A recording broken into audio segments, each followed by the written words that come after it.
Hello mga kalagan! For today's video, ang atong tirada karon maghalang-halang og manok.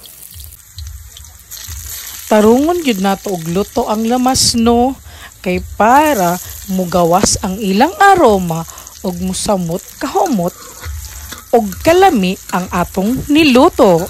Mekos, kay para ma-even pagkaluto ang lamas. Then next natong ibutang ang manok. Humot na kayo oy. Lami na kaayo ikaon.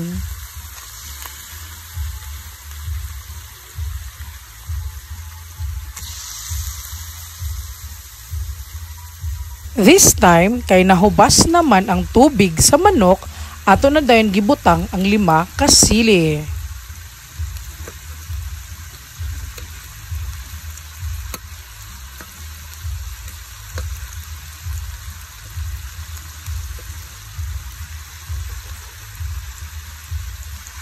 Pugsa agyud og maayo say para mohalang gyud.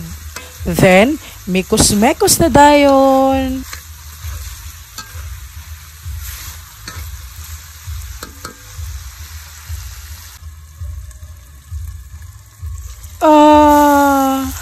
Humuta oy. Plus butangan pa gyud natog tanglad para miaay na dayon.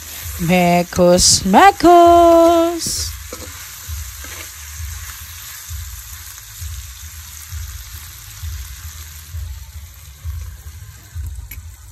Gipaningot na ang manok o. This time ato na dayon butangan og tubig.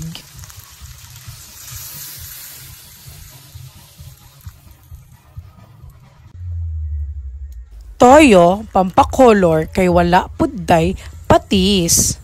Kulang man ang kahalang akong gidugangan og sile. Lamia na Mga unata. Let's eat mga kalagan!